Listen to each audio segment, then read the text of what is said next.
Right. Clap one on three. One, two, three. What's up, everybody? Welcome to another episode of True Crime and Cocktails. We're so glad that you're here. As always, I am your host, Lauren Ash, and as always, I am joined by my co-hostess with the mostess, Christy Oxborrow. How you feeling? No joke. No It joke. pops up um when we're about to record. It pops up like, "Hey, heads up, this meeting's being recorded. Are you okay with that or do you want to leave?" And I almost hit leave without even like I was going to hover over it and my brain was like, "Go over the other way." Like my brain was like, "What are you doing?" Because there was that time I did hit it and we just shut down Yeah. and I was horrified, but here we are. I'm here. I'm doing great. Great. It's fine. No, Everything's no, fine. yeah, look, it is what it is. I barely know where I'm at. Sure. So I'm further ahead in the writing than this particular episode, so I don't know what this is going to be. Right. And I don't know where I am because time has no meaning anymore. Yeah. I Yeah. get up in the dark. I go to work in the dark. I come home in the Mhm, dark. You know what I mhm. mean? Like, it's like, I don't know. Where am I? I don't know. Of of Point course. me. Point Of me. course. There's been times where I'm literally like, just point me. Just point me where I need to go and say and puppet talk. Like, you know what I mean? Yeah. Yeah. Yeah, I get that. There was a moment at work last week where something was happening in a scene and the director was like, I think you should stay. And I was like, I think I should leave. And then she was like, well, and then I just said, I just feel like, and I started to argue, and it's like words, my mouth just went to mush. And I went, this isn't the hill. I'll stay. I was just like, I've got no fight left in me. Yeah. Like, I don't, it was one of those things that was kind of, I could argue it either way. To me, it felt right to Sure. leave. And then I was like, I just don't, like, I'm wasting time. I'm wasting time, Yeah, I get that. you know? I Yeah. get that. I love that I'm like, quick, do I have something around here that can boost spirits? And the joke is the only thing I have nearby. Well, I'm gonna try and open it so it can be. How is this so difficult to open? Oh, this reveal has turned into. There we go. Uh, may I offer you a very tiny Pizza Hut pan pizza? Oh my word. That Also, is adorable. plastic. It's not like a What is ship. this from? This is the Mini Brands Foodie Series 2. See, I gave up. I was like, Oh, "No sure. more," and I should have come back because that's Well, adorable. I had never done these, and I will say, shout out Kimmy. She sent some my way. I'd never opened those before. This one in particular has Cinnabon, a little bit of Subway, and so much Pizza Hut. And one of the bonus items is like a little Pizza Hut bag that you can like the little like I'm gonna run it to your house. Pizza Yeah, Hut and almost nothing but. thank you very much. You're welcome. But these like it's the fact that it's not cardboard for me Yeah, that I'm pretty jazzed about. it's a So, high quality item. yeah, and those are hard to find. I did Yeah. also do I got some of the I found some of the book ones, the mini brand books, Yes. and I got very excited about it. And I found them on a Canadian site and it was you could only buy 3 if you tried to order more than 3, like if I ordered 3 and then placed the order and then did another order, they would cancel the order. Oh, 'Cause wow. they were like, "We're not fucking We're not around. messing You get around. 3 and that's it." So I had to wait till they were at my door and then I ordered them again, and that was okay. I wish Listen, I'd we done it are rule again. followers. If nothing Uh, else, we're rule followers. of course. I wish I'd done it again because by the time I went to do it a 3rd time, they're now you can't even buy them on that website anymore. But in every single one so I opened 6 of them. This is gonna spoil for oh, no, I'm sure they'll have released by then. It's fine. Um, every single one of them contained a plastic shelf See, that that had, was what like was it looked like wood grain, and I was like, "But it's no, that was what used to kill no." me with the, mini brands, the Disney store ones. Almost Yes, everyone had shelves, and I was like, "Nobody needs this many shelves." right? Yes. Oh, it got to a bad point where I Yeah. was like, the first time I was like, the shelf isn't even on the list. So I was like, what is this? This is exciting. And I opened it and I was like, oh, a shelf. And then every single one had a shelf in it. And I'm like, is that just it now? I'm like, give me another book. I don't need the shelf because I've already ordered a little tiny wooden shelf that I'm going to put those books on so I can put a shelf of books on my shelf of books. Yeah. And my heart races when I think of that. I get it. Yeah. I get that. Now listen, Yeah. speaking of heart racing and things that make us feel alive, Yeah. I have a piece of celebrity gossip that Two I of my think favorite things combined. I'm going to be honest with you. This just hit the airwaves. Airwaves? Doesn't matter. It just I just saw this come up in my feed. So I don't think you would have seen it yet. Now, It how literally just celebrity are we talking? Like actual Hollywood or like reality TV? um do you want me to tell you who it involves? Yeah, It's I'm gonna want the full piping hot tea. real celebrities. Okay. At least adjacent, not reality people. Oh, I bring this to you because I feel like you're gonna light up. Is this gonna be a divorce? Or the other Kind of way? kind of the other way. Like an engagement? A marriage? There Or is a marriage. just a first coupling? There's a scandal. Oh, I love a scandal. That was genuine pure joy. 100%. So, Yeah. Miley Cyrus's mother, Tish Ah, Cyrus. uh, Have you heard about this? I've I only know about her and Dominic Purcell. no shit. So, Huh. about a week ago, I had a video come up on my TikTok and it was Tish Cyrus being interviewed about her now marriage to Dominic Purcell. And basically, what she was talking about was about years ago, she used to watch Prison Break and she had a huge crush on him. And Uh-huh. at some point, now I might be getting these details wrong and it kind of doesn't matter, but I'm just giving you some context.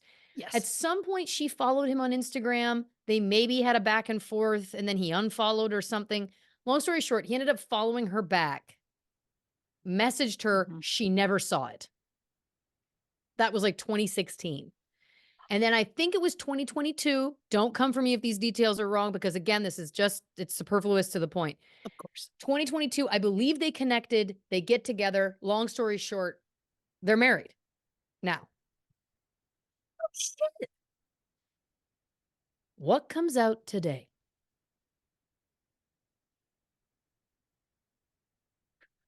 This, I just can't even, like, I okay. could not be more on the edge of my seat. It turns out, allegedly, Of course. Dominic previously dated Tish's other daughter, Noah. Yeah. You don't double dink. Wow. I was gonna Double say dink dip? you don't double dip in the family inkwell, but I my brain just put you don't double dink. You don't double dink in a family. Well, I think That's that the that cross still stitch works. for the pillow. Yeah. Holy shit. Now he's the guy I'm thinking of, right? He was also one of those I want to say Legends of Tomorrow. Does Maybe? that sound right? I'm going to do a quick if he's who I think he is. Oh, Muscle guy. fuck yeah. Yeah. Fuck yeah. Yeah, he's who I thought he was. So he was on Legends of Tomorrow. And one of the main reasons that I watched that show and stuck around, despite them continuously jumping their own shark, like it just kind of kept happening. And I was like, why am I still here? Um, and then I stuck around and then they went just too far for me. And I learned that they'd got canceled. And I was like, it's okay. I'll put it to bed. It was a fun romp while it lasted. But he was the main reason because he was so angry. And he would just like flamethrower at people that he was angry at. And I found that so hot. That really is up That's your alley. it is. And I mean, you don't need like an ink blot test to learn that that's probably not healthy. But okay. Okay. So What's the age difference between him and the daughter? I'm so glad that you asked. So Tish is 56.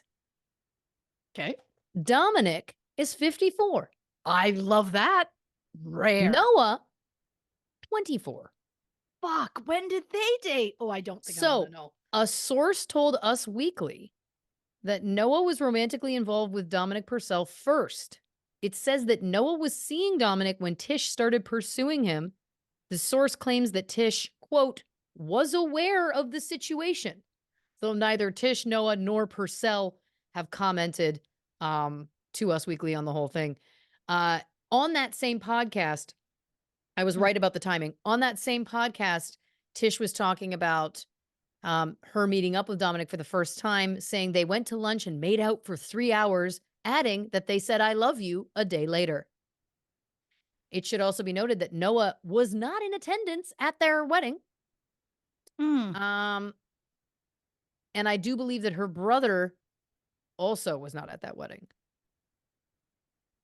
So is So the only child she speaks to Miley, and then the other 2 talk to Billy? there's a fourth. My apologies. So So Miley, half, 50-50? yeah, Miley and a sister, I believe. Oh. Yes, and then there's Noah, who I believe is the youngest, and a brother. Ah, Yeah. They were married in August 2023, Tish and Dominic. okay. Anyway, when I saw this come up, I was like, I know one person on this planet that is going to lap this gossip milk up like a kitten looking for a teat. And not only did I suckle at that tea till it was drained, I screamed. I full screamed at the very thought of what it could be, and I barely know most of the people involved. Tish, I know him, her less so. But so they're saying that him and Noah happened around the time or before the mother looked like she was trying to be interested. So it was around the time. The way it reads is 2022. This is the way it reads. So it could be, again, don't quote me. Sure. But the way it reads, it's that in 2022 he was dating Noah, and that was around the time Tish started to show interest. I see. Okay, That's because I again was how it concerned reads. that Could be wrong. 2016 was the time we're talking, because that math is horrific. Well, great point. Because if Even we're still, looking, 22 and 52 is not the best, oh, but I hate that. yeah. I hate that. Oh, gross. I watched an episode today, and yeah, I did. Um, I love how relevant it is. I watched an episode today of Designing Women because I'm doing a Huh, of rewatch. course. And one of the women, her son was 19, and he was bringing a girlfriend home from college, and she turned out to be a 41-year-old professor.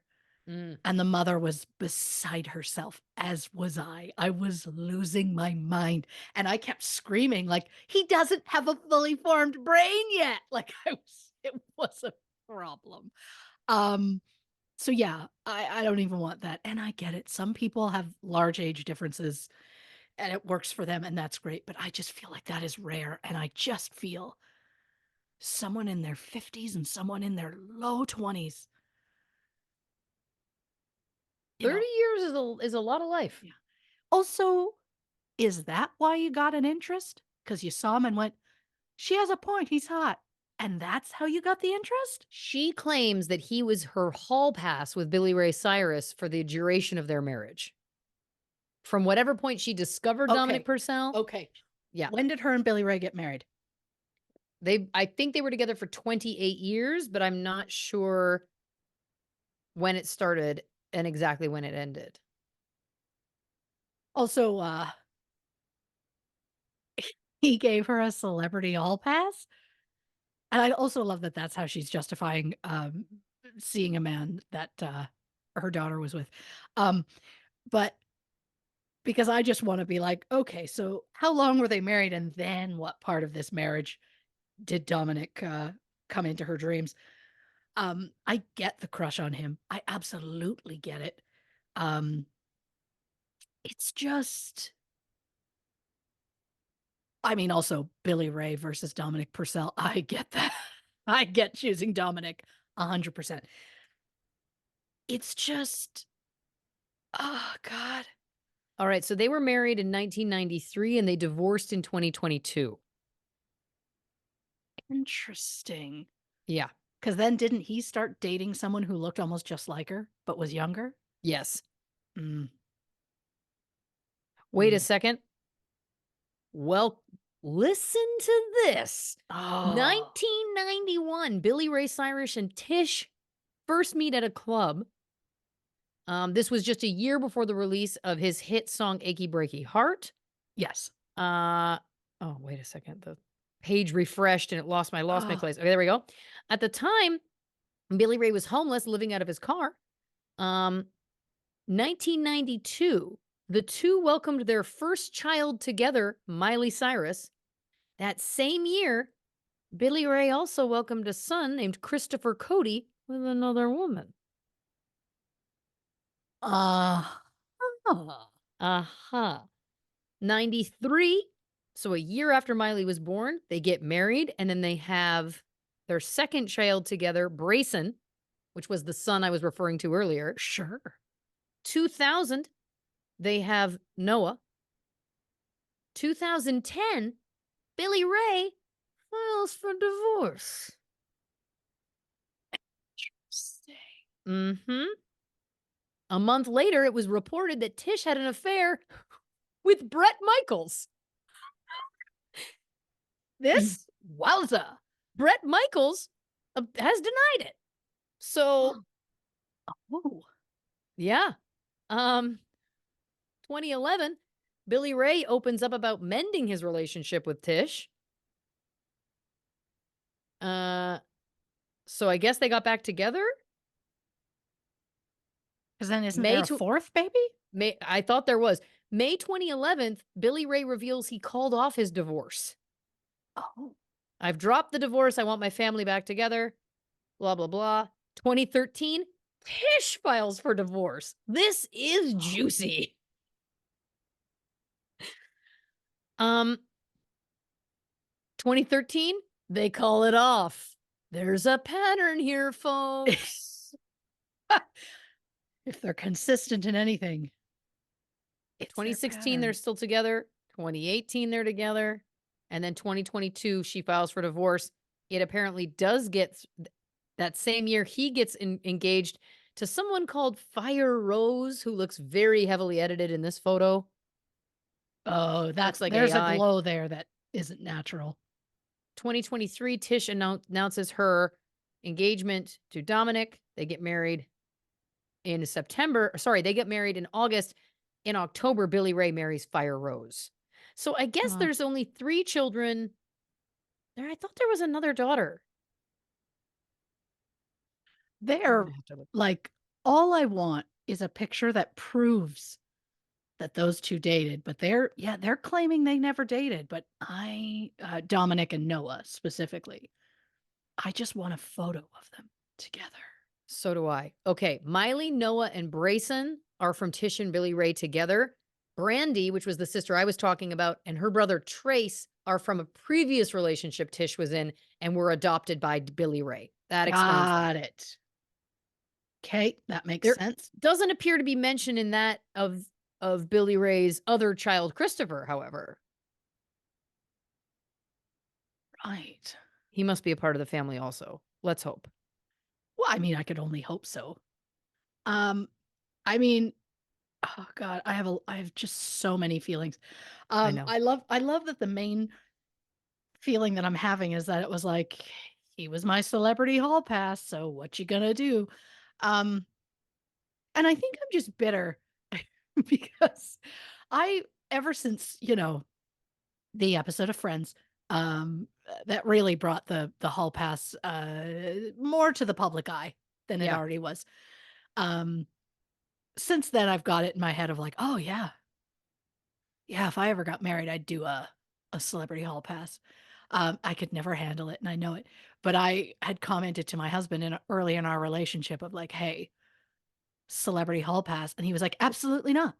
And I said, "How come?" Because I'm like, "Obviously, I'm gonna pick someone insane that I'll never ever meet." And he goes, "No, you're gonna pick little known Canadian celebrities, and you'll absolutely meet them." And I Yeah. was like, "That's a great point." Because who would I pick? I'd be like, probably Age of Electric." And like, I mean, yeah, Right. yeah, he had a great point. Um, it just annoyed me, I guess, and it still does, that he wouldn't allow that to happen. I get that. Not it wouldn't let me have the list.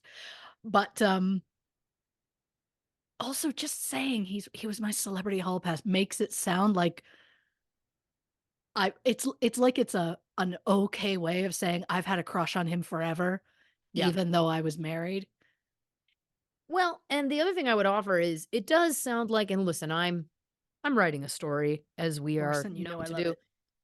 But it does feel to me like given the volatile nature of like they file for divorce, they rescind it. They file for divorce, they rescind. I mean, it does have to feel like at least partially it was an FU. If this was a legitimate Yes. part of their relationship and conversation, what bigger FU to Billy Ray than being like, "Hey, remember that guy I always joked about leaving you for? Well, I did, you know?" Oh, 100%. That is the level of absolute Deanie Petty Oh yeah. that I am like, "Oh, okay, much Right? respect." Oh, Yeah. yeah. Yeah. Yeah. Anyway, Mm. sorry to take us on a whole tangent there, but I really felt you'd enjoy that. Never apologize for making me squeal with joy and for making me say something about suckling at a teat. I have already forgotten, but I know that teat came out. It did from both of us. Now I see in the notes here you have a small, slight update. Oh, yeah. It's very, very small. Um, and it actually also well, it's why I asked when you said you just saw the news about celebrity gossip, and I worried that it was the update I have, which is why I Oh, was like, "Is it celebrity or reality TV celebrity?" Because those, I mean, are different levels. Um, this is reality TV wise okay. from the Sister Wives episode. Yes, Mary and I her did see boyfriend had this. done that hard launch, and now they are no longer together. Listen, no one feels worse for her than I think Oh, us. no one on that show deserves more than her at this point. Yeah, I yeah, just, it's just anytime I see news of something that's like extra sad for the wives or the children, I'm even more disappointed that it's not happening to Cody specifically yeah. because that guy, yeah, I just can't with that man. But yeah, I'm sad to see that Mary is no longer with her boyfriend. Yeah. I hope she finds her own Dominic Purcell. Preferably that Dominic has not had sex with a young family member of hers. We don't know that Yeah, they had sex. I shouldn't assume. dated. I We don't mean, even that hasn't been confirmed well, again. This is all alleging, but where I'm there's just smoke, there's fascinated. fire. I'm just fascinated. Where did it come from if it's not real? Like, where did that specific detail come from? And here's the other thing, it's the timing of it for me. Because Oh, she literally was just on the Call Her Daddy podcast talking about this, or rather, I just saw the clip come up in my feed within the past week. sure. So I think that was the other reason why when I saw that headline, it really stopped me in my tracks because I was like, wait, I just heard her talking about this. It feels like because in the Mm. interview, she's being so effusive about how much she loves him, how attracted to him she is. Like it was really, again, she's like, we met up for lunch, we made out for 3 hours.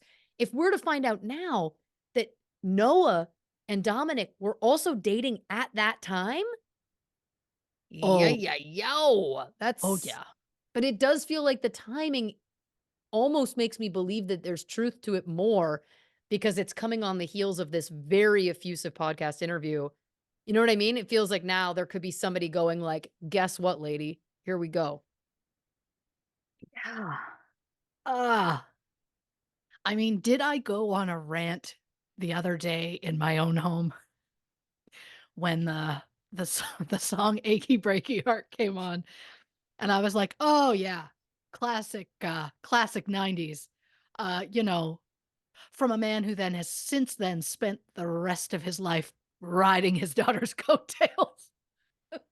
Yeah.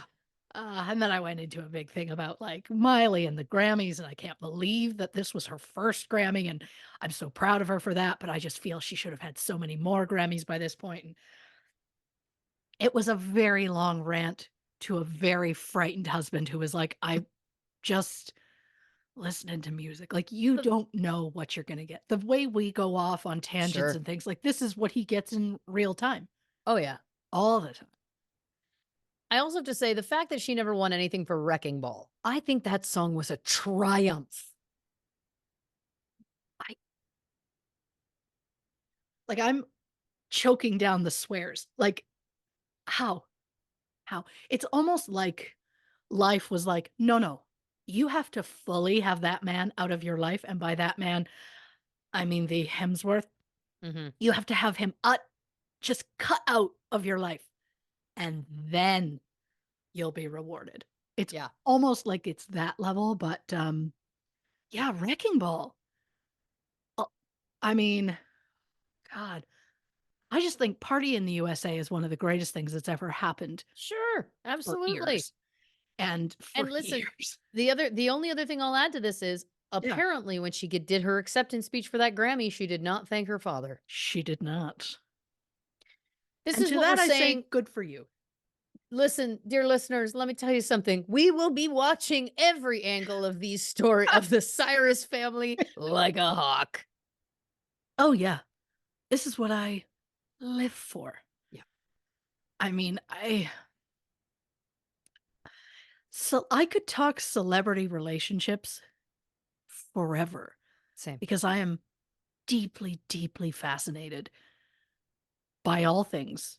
Um, so all things celebrity, but specifically all things celebrity relationship.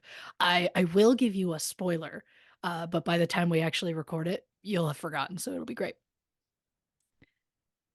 Some of the last calls that I have coming up involve just me rattling on about celebrity relationships.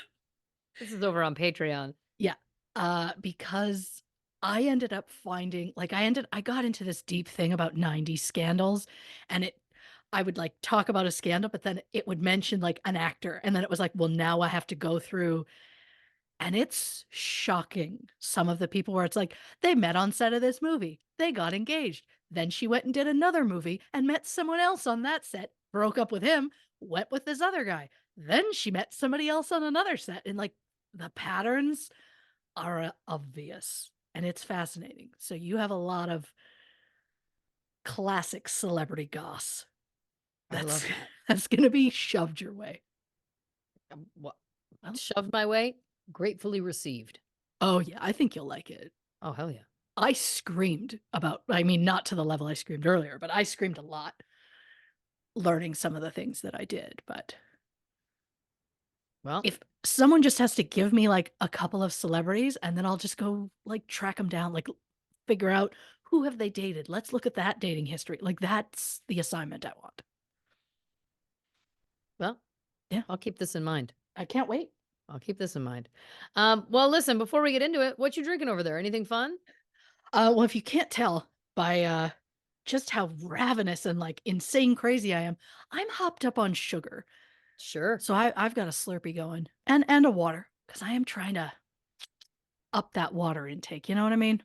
Good for you. I'm only drinking water. I thought about a drink and then I realized my alarm goes off tomorrow morning at 4 and Oh, I can't. So, no. I um but listen, in a few weeks, boy will we celebrate on this show. And by we, I mean me getting loaded drunk and giving the people a slurry episode in honor I in can't honor wait. of me wrapping this season of the show. Um, okay, we're talking The Keepers, and I want to remind everyone this is part one because if you watched the documentary series, you know there is a lot. And I got to Yeah. say, Christy and I were talking about what to cover on the show. She had brought me a few options, and I was like, listen, I was so perplexed and moved by The Keepers that it's one of the few Facebook groups that I was compelled to join a, like, let's try and solve the keepers Facebook group Yeah. because it really did transfix me. This all being said, I remember none of it. Because it's been a while Yeah. since this one came out, so I am very Yeah. excited to go back into this because I'm sure as I'm hearing the details, it's all gonna come flooding back. But for those of you who, like me, either don't remember or have no concept of this case, let me give you a little background right now. The Keepers is a Netflix crime doc series that follows two former students trying to solve the 1969 murder of their teacher, Kathy Sesnick. Sesnick? Yes. Beautiful. Was Kathy attacked by someone she knew, or was she simply in the wrong place at the wrong time and attacked by a stranger? Buckle up for a cold case that is so mysterious that we need 2 episodes to cover it all. Will Christy make it through this episode without getting angry at a man? I don't like the odds, but stick around to find out. Beautiful. I mean, the fact that I've already said that Billy Ray was riding his daughter's coattails, that Yeah, probably counts that I didn't even make it to the official start of the episode. in the banter. She's Yeah, already railing in the banter. I lost it in the banter. Could Um, not love that more. yeah, I mean, gosh, she is who she is. Yes, just to really drive that point home that yeah, Please. that The Keepers is long. What was it, like 7 episodes? Something like Something that, like yeah. that? So, to try and squeeze everything into one, it just couldn't do it. Yeah. So, I did do it over the 2. I've split it in the place where it felt the most normal and comfortable to kinda split it. So, if you've seen it and you hear this episode and then you're like, "Hey, wait a minute, what about that?" Don't worry. That'll be next week. And It's next week coming. we'll do like a refresher and then we'll get back at it. But my my point is just there's a big bad that we're all thinking about when we go into this episode. He's Right. not going to come up in Right. this episode. He comes up in the next one because I need the time for him. Look, we know that there's a method to your madness, and if anybody questions it, they can ride the toe of my boot.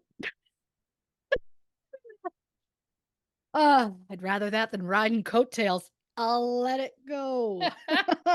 Don't feel you have to on my account. Oh god, I never will. I was lying. I'll never let it go. I don't want you to.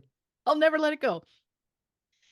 It's like I said, at a at a dentist appointment yesterday when when I have I'm not gonna get into it, but you have just so many things in your face, and then you have these people hovering over you, and you're really stressed out and freaking out because if you're anxious. And then the dentist said to me, "You seem like really calm." And even with the stuff in my mouth, I went, "I'm lying." Yeah. And, and she cracked up and went, "Ah, yeah, I should have known." I Yeah. was like, "Yeah, I'm not good, but continue on, please, so I can leave." Ah, anyhow. So disclaimer for this episode. This episode will contain mentions of suicide and sexual assault, so trigger warning for those who need it.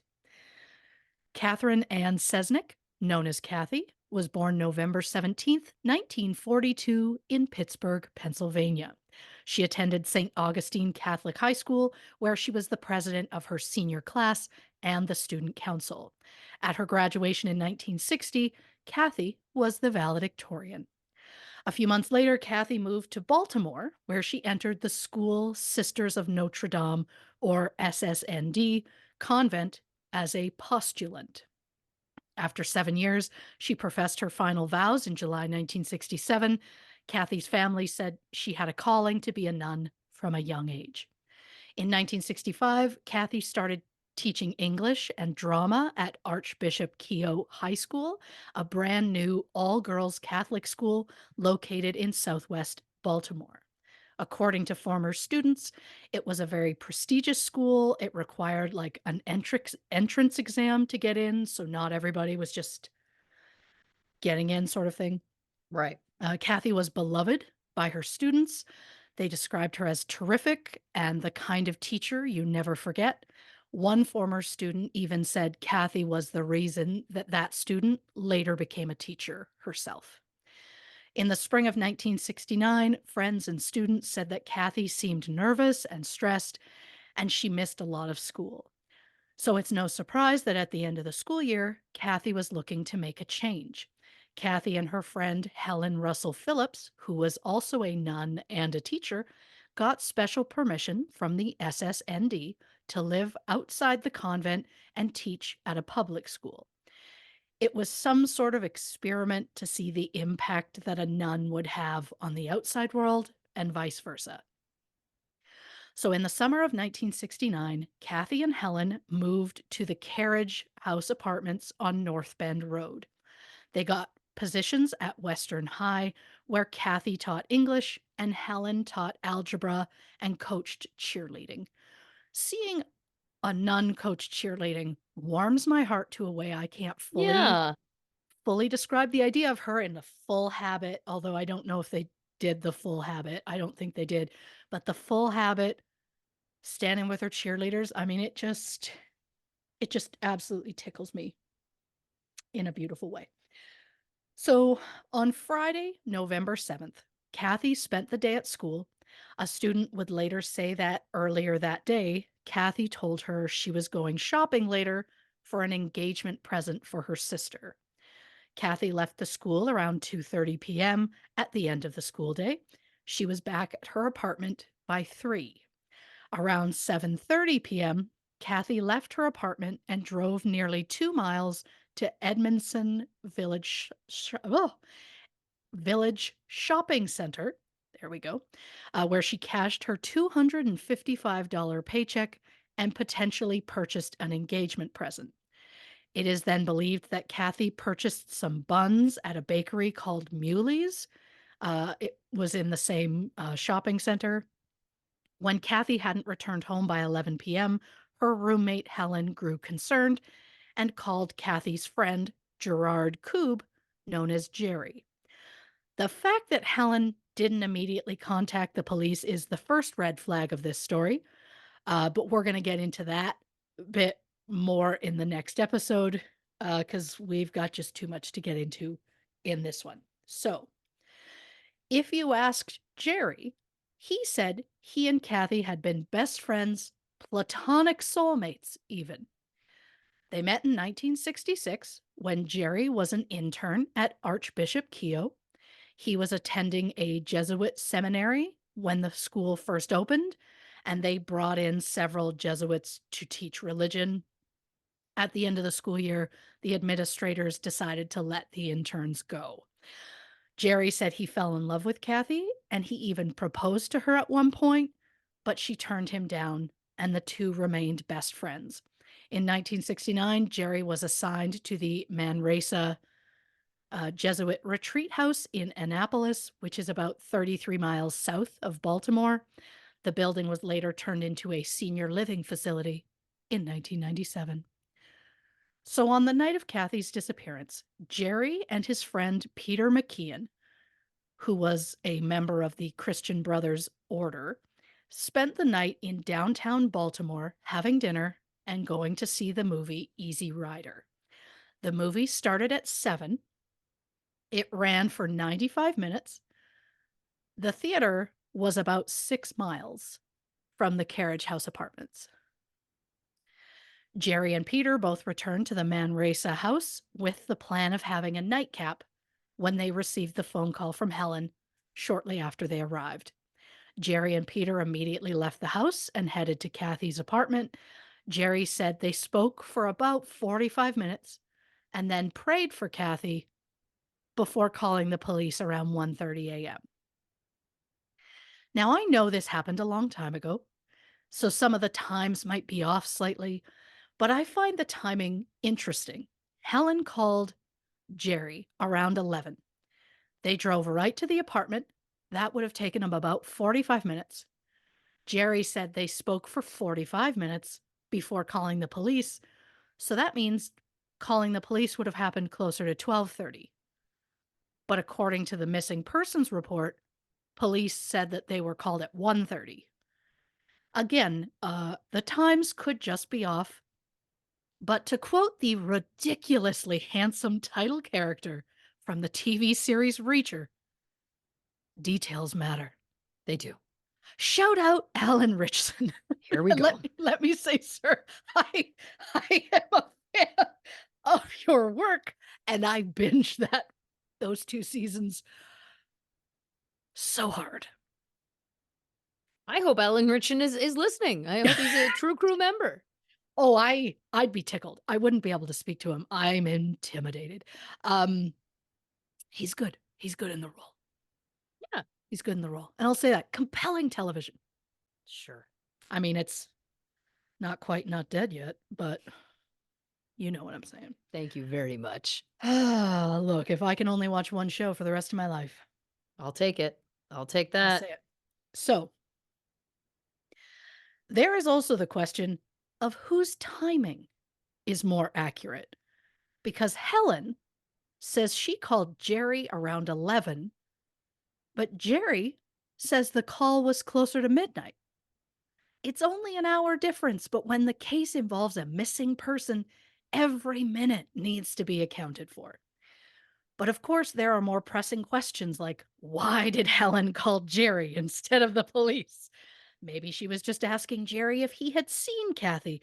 But even then, why wouldn't she then hang up from him and call the police right away? Why did they talk so long before calling the police? What was there to even talk about? When was the last time you heard from her? That's unusual behavior. Let me call the police. That didn't take 45 minutes. Yeah. The opening banter may have, but that did not. Ah, Great point. ah. But for real, that is the only thing that needs to be said. If someone is missing, before you call the cops, you go, have you seen them? You haven't? Weird. Okay, let's call. Is there anyone else you think may have seen them? Not off the top of your mind? Cool. Let's call the cops. Yeah, done. We did that in a minute. Yeah.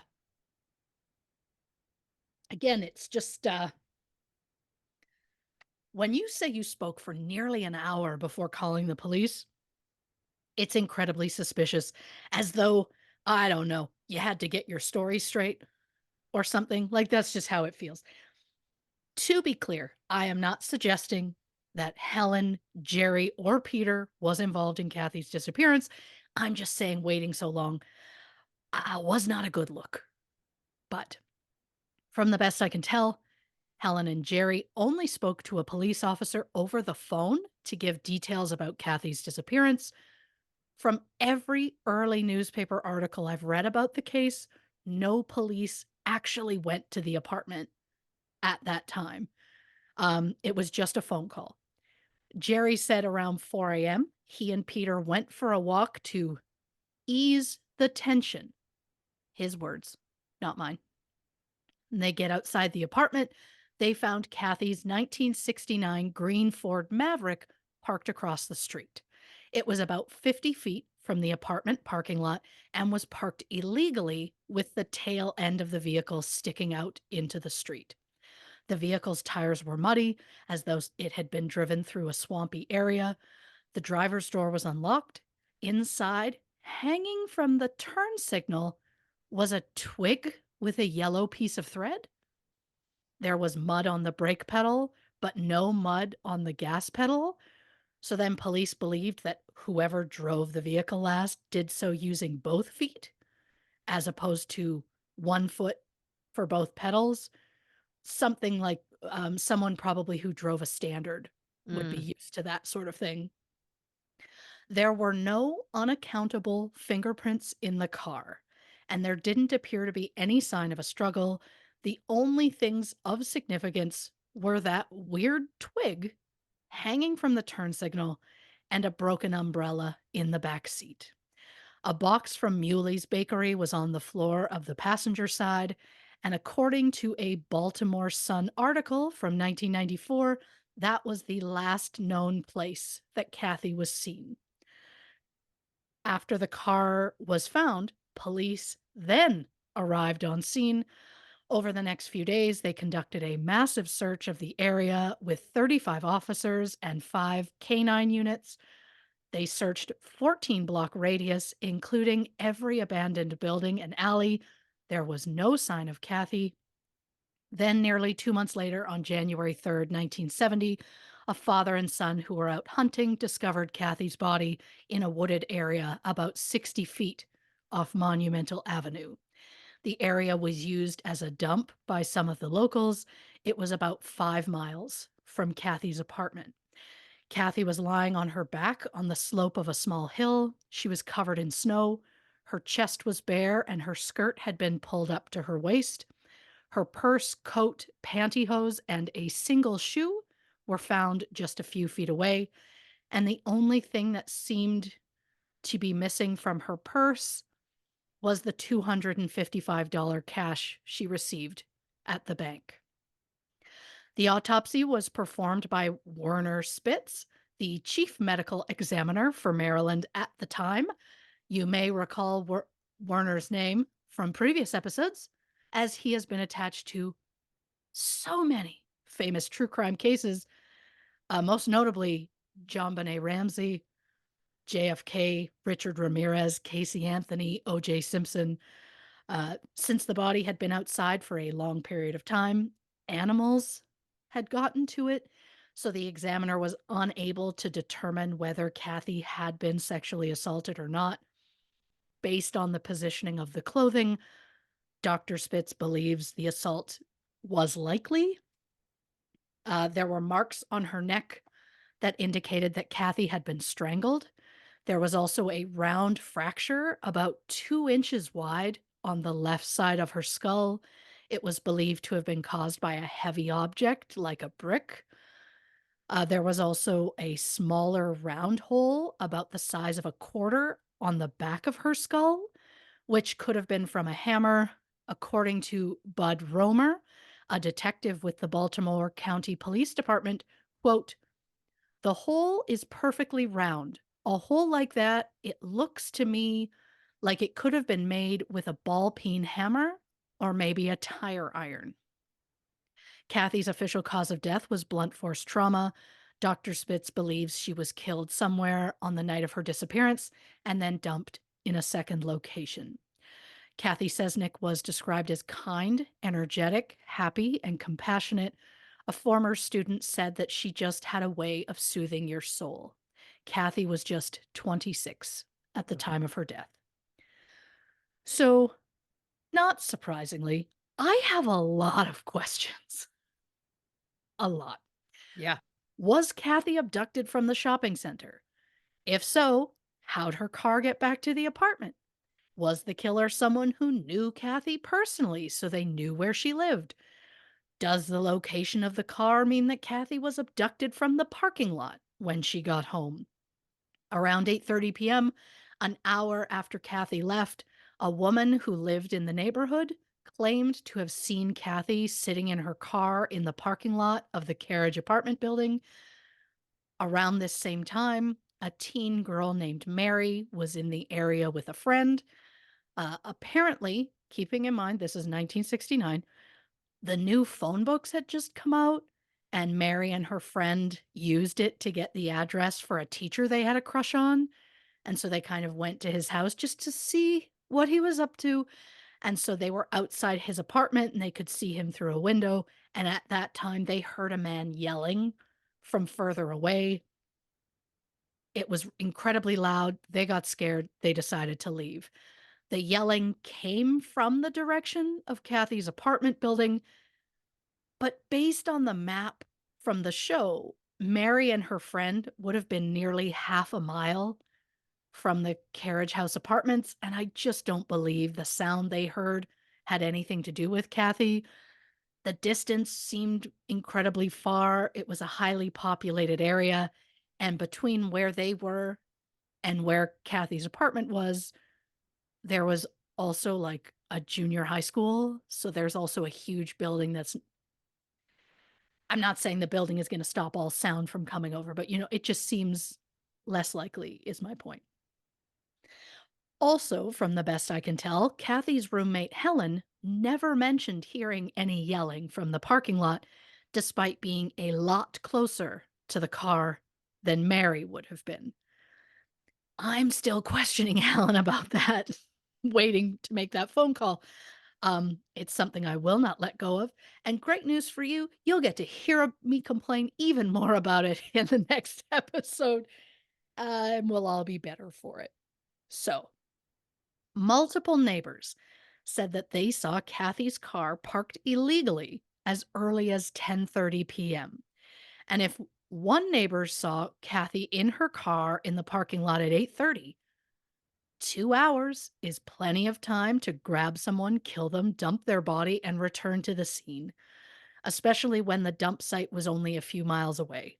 So, is it possible that she could have been taken from the parking lot and then they brought the car back? Sure.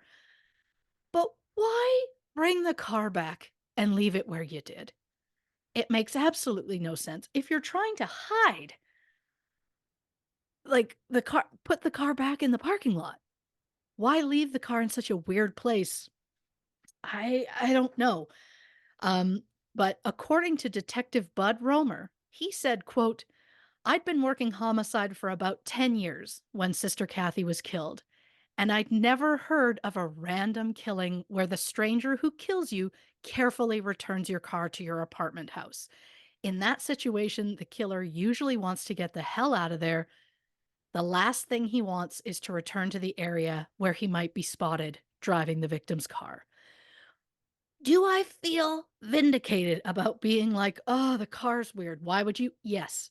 Yes. Thank you, Detective Romer, for justifying, me, not sleeping, thinking about that damn car. But then my other question is, if the car was there at 10:30, how did Jerry and Peter not see it when they arrived after midnight? If they parked in a spot closest to Kathy's front door, they would have been able to see it regardless as to which direction they came from. It's possible that they showed up on the other side of the building, but if Kathy's missing, wouldn't the first thing they do is, "Oh, let's go check the parking lot for her car." It does also feel like if they got a phone call that was like, "Hey, Kathy's missing," that your Mhm. eyes would be on high alert on that drive over. Oh, yeah. One would assume. Great call. 100%. 'Cause to me, yeah, if you're like, "Okay, well, let's check and see, is her car here?" They go to that parking lot, they're gonna see the car. Yes, it was not in the parking lot, it was across the street, but it was right there, 50 feet Well, away, and yes, it was dark, I get that, but again, to your point, if she's missing, you're on high alert, you're looking for everything everywhere. yeah. I just feel like that would be it's human nature, right? That you're not necessarily it feels less likely that you would miss it if you've been told, "Hey, this person is missing." Like, you're just Yeah, automatically gonna be, like, looking around. be I on the mean, you would lookout. think. Yeah, Yeah. especially when there's 2 of you in the car. So while one of you is focused on driving, the other one of you is just looking around.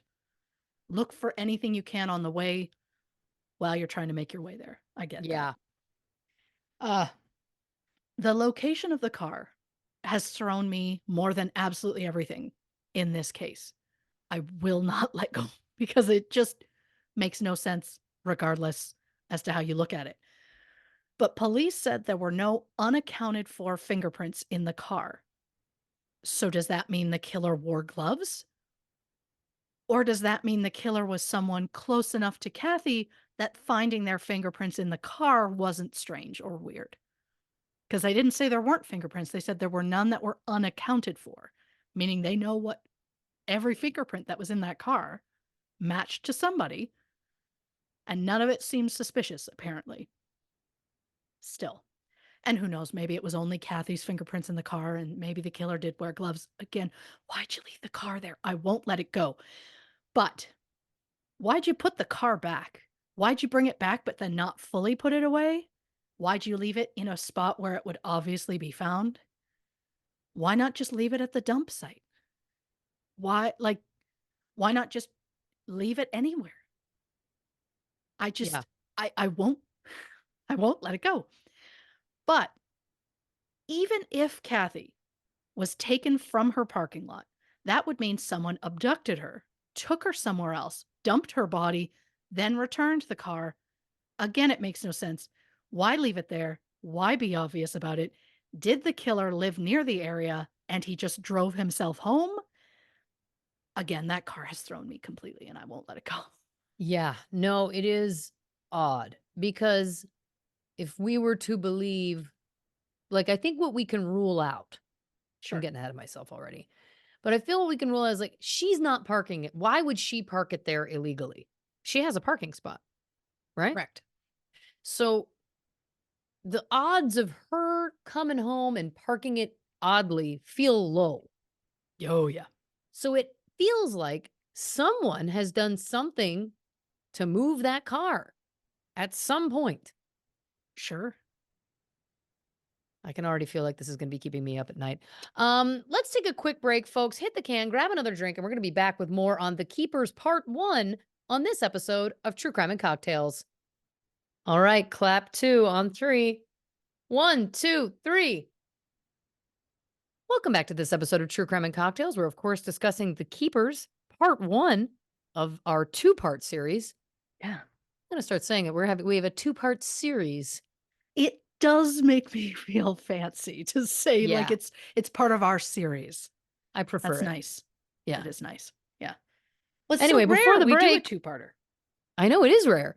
Before the break, we were getting perplexed about the car. Yeah. What's next? Well, I'm gonna leave the car for now. Okay, great. I say for now. I don't think it's in the rest of my notes. Again, I don't know what's in the rest of my notes, but I'm gonna leave it for now. But before we get into motive and suspects, I'm gonna bring up a case that the documentary suggested might be linked to Kathy's death. Interesting. So Joyce Malecki went shopping at the Glen Burnie Mall around 8:30 p.m. on November 11th, just 4 days after Kathy's disappearance. Joyce's vehicle was found abandoned in a parking lot. The doors were unlocked. The keys were still in the ignition. There were groceries and Christmas presents in the back seat, but Joyce was nowhere to be found. Her body was discovered by hunters in a small river on the edge of a military base just 2 days later. She was found floating face down with her hands tied behind her back. She had been strangled and her throat had been cut. There were also bruises and scratches on her body, which indicate that Joyce had tried to fight back. Joyce was just 20 at the Oof. time of her death.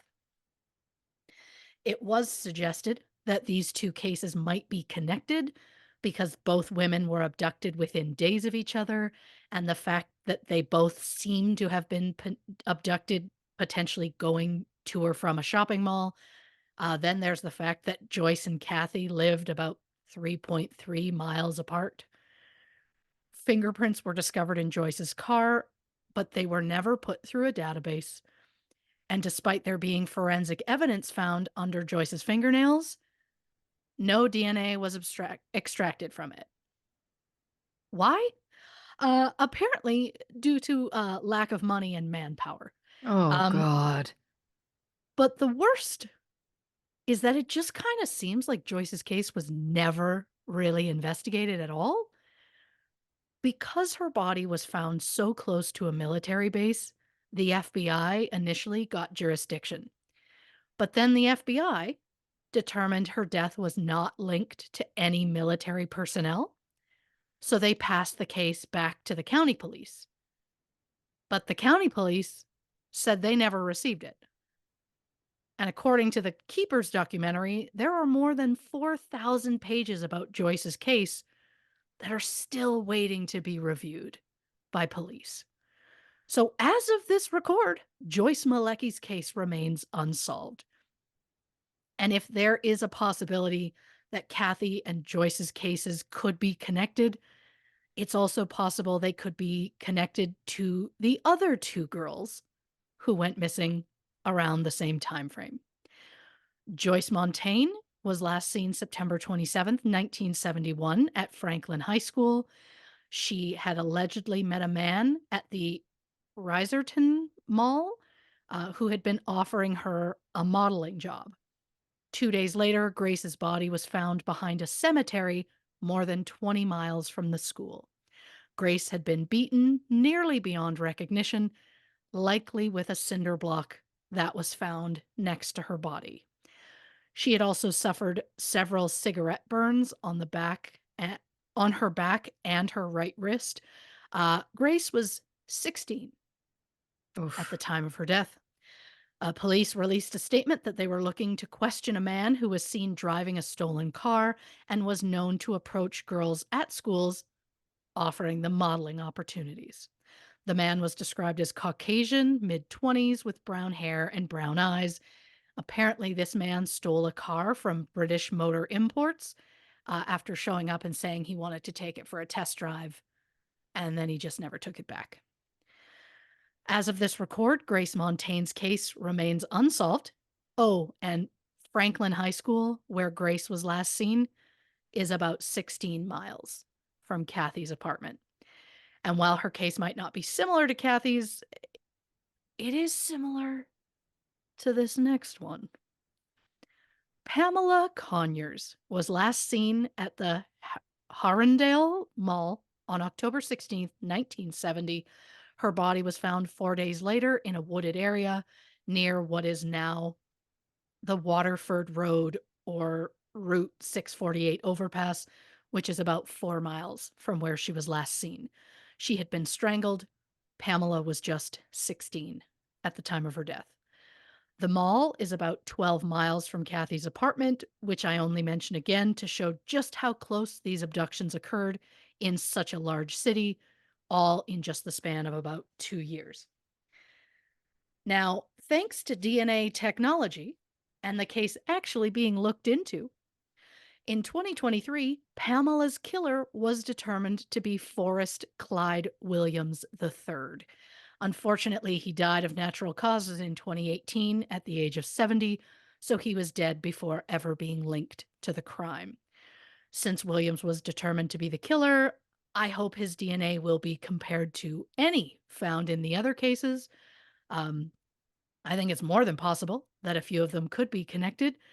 Um, and I also love that. I don't know if I ever bring it up, but um, Joyce Malecki, they have said within the last few months or year-ish, her family is having her body exhumed so that they can, you know, check that DNA again or That might be nice. for the first time. So Jesus. I know. Again, I understand lack of funds. I understand the lack of manpower, but this feels like this fell between the cracks. So, um, but now that we know specifically about Kathy's crime and maybe these other crimes that might have been similar, we're going to look at specific suspects. Um, I guess, but first, what on earth would the motive be? Either the killer knew Kathy personally and they got into some sort of argument. Maybe Kathy turned down their romantic advances, or she knew something about the person and she threatened to go public. Or the other alternative is the killer was a stranger and the motive was either sexual assault or robbery. The $255 from her paycheck, the paycheck that she had cashed that evening, was missing. So that could mean robbery. However, when Kathy's body was found, she was still wearing her watch and 2 rings. So either the killer didn't bother with those items that could be traced back to the victim, or robbery wasn't really the motive. Another possibility, the killer was targeting Kathy on behalf of someone else. Now, according to an FBI profiler who worked the case, they believed the killer was between 18 to 27 years old with a history of drug or alcohol abuse, a criminal record of petty theft or minor assaults, a loner who was unable to get along with others. They didn't plan the crime. They didn't show remorse or guilt until several years later, and that he possibly lived in the area of the Carriage House apartments. I assume that's specifically due to the location of Kathy's car. If the killer abducted Kathy from her own parking lot, it would make sense that they might live in the same area. So maybe it was a crime of opportunity. It would explain why the killer would return the vehicle if he was just driving himself home. So if that's who we're supposedly looking for, let's see if the police had anyone in mind who fits the bill. Yeah. Now, apparently, there were four main suspects. Suspect number one, Edgar Davidson. Now, according to Edgar's ex wife, who chose to remain anonymous, she claims that early in their marriage, she discovered Edgar had lied about paying their bills. When the ex wife threatened to leave, Edgar allegedly started choking her and told her he would kill her, um, and told her he had done it to someone else, and she believed him. Now, the couple remained together for a few more years. In October 1969, they had a set of twins. Apparently, one of the twins was quite underweight and had to remain in the hospital. And on November 7th, the day that Kathy disappeared, Edgar's ex wife said the hospital called to say that their second child had officially hit 5 pounds, so she'd be able to go home. The ex wife said she was excited to tell Edgar the news, but he didn't arrive home until 9:30 p.m.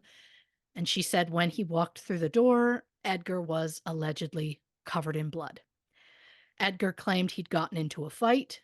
His ex wife said Edgar didn't appear to have any marks on him. Shortly after, Edgar bought brand new tires for his car, even though he didn't need them. Now, I assume this detail was mentioned in the documentary to cast further doubt on Edgar. I mean, tires aren't cheap, and to replace them for no reason is suspicious. But due to the condition of Kathy's car, it's most likely the vehicle used during the crime was Kathy's car. So if Edgar was involved, why change his own car tires? Unless his car was also there. Maybe there was another suspect driving her car and he was driving his own. I don't, again with the car. But Edgar's ex wife claimed that when Kathy's disappearance was mentioned on the news, Edgar laughed and said, quote, "By the time they find her body, it'll be winter and she'll be buried with snow." Was that an incredibly insensitive thing to say? For sure, absolutely. Does it mean he was involved? Not necessarily. I mean, maybe it does, but it could also just mean he was a dick. Yeah. Edgar's ex wife also claimed that Edgar gave her a necklace for Christmas in 1969, just weeks after Kathy's disappearance. She said she didn't know where he got it since they didn't have the money for it at the time, but it was a silver chain with a bell shaped piece and a light green stone, which is apparently the August birthstone. Edgar's ex wife said it's not her birthstone, so she didn't really understand it. It's been speculated that the necklace may have been the engagement gift that Kathy bought for her sister on the night of her disappearance. The documentary said the necklace appeared to be custom made. From what I have seen, it was a fairly common design at the time, so probably not custom. But if Kathy had it made, why August as a birthstone? Kathy's sister was not born in August, and from the best I can tell, the wedding wasn't planned for August. So if it was an engagement present for her sister, it doesn't make much sense. The sister's fiance had a birthday in August, and so the documentary kind of like leaned towards the idea that that was the proof that Kathy had bought it. I just don't buy it. I just feel like if you're going to give a necklace with like a wedding bell, you'd probably give the stone for the month they got married or even the stone for the bride. It just, maybe again, they really wanted it to be, and maybe they just really wanted a piece of Kathy, and I understand that, but I'm Unless it just was going by the meaning of the color. sure that's also possible. But Yeah. I don't know Uh, how new agey she was into crystals. oh, great point. Well, Well, you never in know. 1969, That's true. it's possible. It's That's more true than because possible. green is like the heart chakra, so, you know. That might be the first use of chakra on this show. And I'm gonna say it. I'm ashamed it took this long. Me too. Me I too. I can't believe we don't have an episode with that title or a There it is. segment in the show called that. We don't have segments. I don't Well, know why. Well, play your cards right and we might. if it's chakra related, I hope it is. Yeah.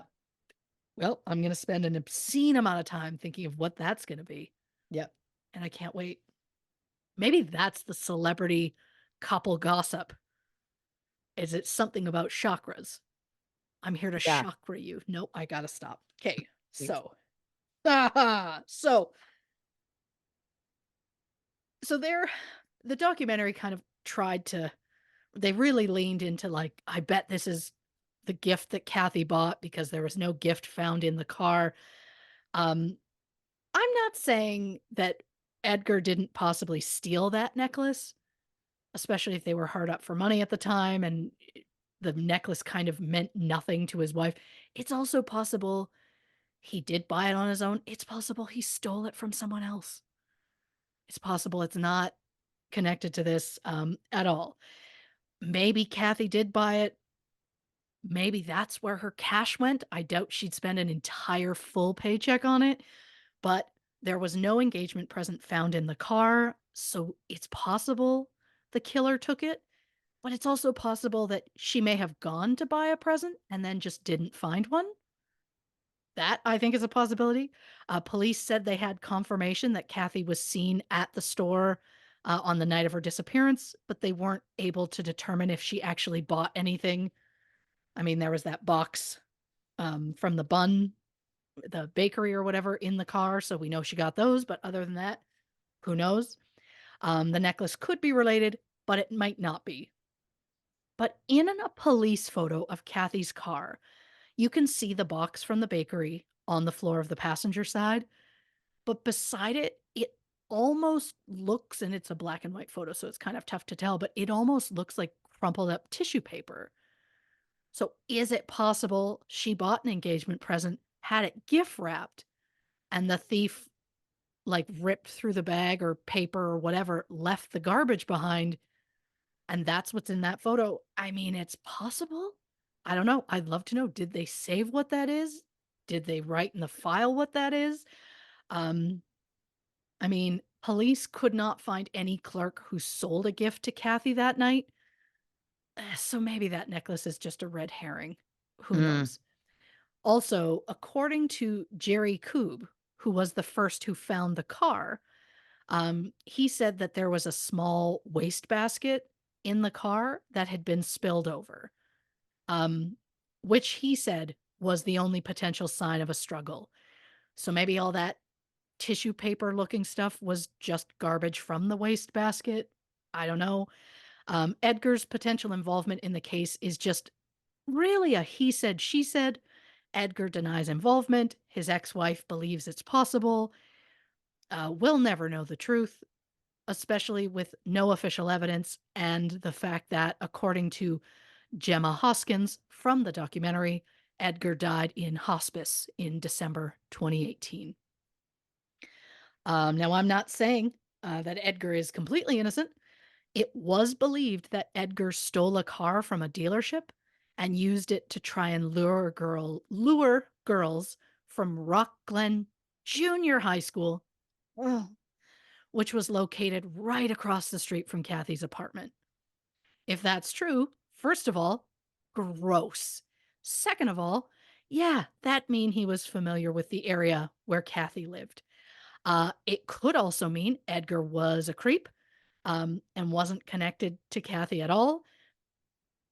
Um, but then when I mentioned 16-year-old Grace Montaigne, she went missing in September 1971 after being seen with a man at a high school, a man who was known to be driving a stolen car and known for approaching girls at schools. So is Edgar actually linked to that? Right. I mean, is he is that why he's a suspect for Kathy because he's linked to something else? Is he a suspect just because he's kind of creepy? I don't know. The point is, they even interviewed him in his older years in this documentary, but that was a rough watch because it felt like he was not 100% with us. Right. And but they kind of and look, the documentary was very well done, so I'm not, saying anything, negative against it. It just felt like they would ask him a question, and then there would be, like, a really long pause. So, as an audience member, you kind of go, "Oh, this feels like he's guilty," and it's like, no, it actually kind of felt like he didn't know what was going on and couldn't remember what was happening and he just seemed really lost, and they also claimed that he was known for driving with a foot on both pedal, like, using a foot on each pedal, which they're saying would explain why one pedal was dirty and one pedal was not. If you're I also can't imagine somebody, successfully driving that way. I'm sure people do, but It's also yeah. interesting to think about somebody walking through mud with only one foot. Not impossible, obviously, but Sure. interesting. Oh, it's wild that they just happened to step on one foot but not the other? I don't know. I don't know. Yeah, Again, confounding. everything linking to that damn car. Yeah, Everything. yeah. Drives me crazy. So, suspect number 2, William Charles Schmidt. He was known as Billy. According to Billy's sister-in-law, Barbara, Billy started to drink heavily around the time of Kathy's disappearance, and when someone asked Billy about his drinking, he allegedly said, quote, "You want to know why I drink? Because we killed a woman and we put her behind the shop." And yes, according to the documentary, Kathy's body was found almost halfway between the Schmidt family house and the Schmidt family business. Now, according to Barbara, her husband Ronnie came home late one night covered in blood. She said it was on his shirt, his arms, his hands. When she asked about it, he said he'd been in a fight. Sounds very familiar. The thing is, though, he didn't have any scratches on him, so she thought that was kind of, odd. And then after that night, Ronnie allegedly started drinking and doing drugs, and eventually he and Barbara separated. Ronnie eventually died in 2004 at the age of 61. So Barbara also said that Billy attempted to take his own life 5 times within the span of a few months of Kathy's death. And she said he successfully tried a 6th time using 49 sleeping pills and alcohol. Billy was 42 at the age of his death. Now, the documentary heavily implied that Billy died very soon after Kathy's death. He did not. And I mean, they even showed his death certificate, and I had to pause because otherwise you couldn't really make out the date. And when I looked at the date, I went, that's interesting. Hmm. I mean, they were accurate. He died from acute combined drug intoxication. However, his death occurred in February 1981, more than 11 years after Kathy went missing. And they knew it because they showed that birth or that death certificate. And again, unless you paused at the right moment, because of course they zoom in and out and zoom around and whatever, unless you paused at the right moment, you couldn't see the date. But also, Barbara kept saying, well, Billy was gay. And I'm not saying he wasn't, because I have no proof either way. Um, but something that was left out of the documentary was the fact that in December 1968, Billy married a woman named Virginia. And while that doesn't mean he wasn't gay, it just felt like an odd detail to leave out.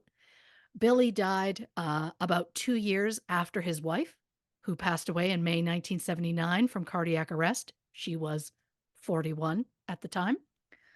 The documentary also claimed that Billy lived in the apartment across the hall from Kathy.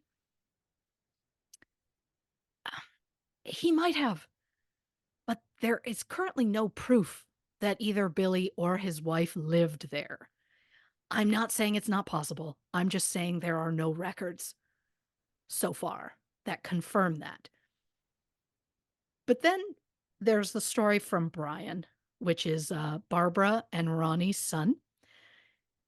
He gave an interview stating that he remembers being at his Uncle Billy's apartment around the time of Kathy's disappearance. Brian said he saw his uncle and a man named Skippy wrap something in a white blanket and take it to the woods. Now, this is a quote from Brian. Then my Uncle Bill and Skippy went and picked up my Uncle Bobby, and my Uncle Bobby took me and a 22 over behind my grandma's place, behind the big house back there in the woods. And while Bobby was shooting the gun in the woods to keep me occupied, I'm watching the two of them load this out of the trunk. As I grew up, I realized my Uncle Bill did it, Skippy covered it up, and my Uncle Bobby kept me occupied. And by, of course, did it, he was implying his Uncle Billy had killed Kathy. To be clear, Uncle Bobby would be Billy and Ronnie's brother, Robert. Brian claimed that Billy threatened him and said if Brian told anyone, Billy would beat him to death. Jesus. So, on one hand, we have Barbara, Ronnie's ex wife, who claims Ronnie came home bloody and she believed Ronnie and Billy were involved in the murder. And then on the other hand, we have Barbara's son, Brian, who says Billy and his brother, Bobby, were involved and doesn't mention Ronnie being part of it at all. Ronnie died in September 2004 at the age of 61, and Billy, not Billy, Bobby died from a heart attack at 50 in 2015. Sorry, not Billy, Brian. There's just so many words. After giving the interview, Brian died from a heart attack in 2015, just 6 months after that interview. He was 50. So we can't get more information from either of those men. But I just have some follow-up questions. Yeah. I would like to preface this by saying I am not accusing Brian or Barbara of lying. They both clearly believe their own stories. I'm just saying memory isn't always 100%. When Brian said he was at Billy's apartment, he said Billy left him in the apartment alone for what felt like a long time, and Brian went to find Billy at Kathy's apartment. Billy took Brian back to the apartment, told him to wait. In the interview, Brian specifically stated that he left his uncle's apartment and walked to the right to get to Kathy's apartment.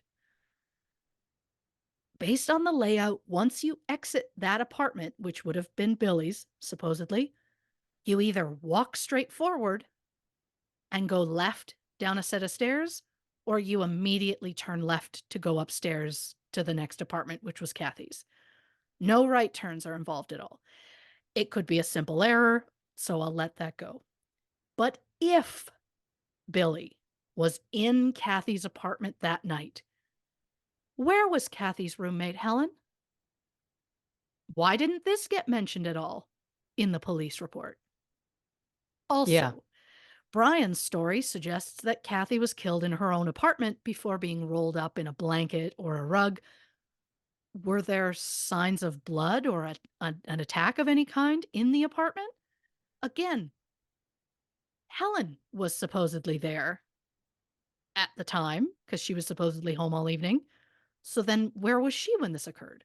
If Kathy was killed in the apartment, that means she made it back home after her shopping. If that's true, why'd she leave the box from the bakery in her car?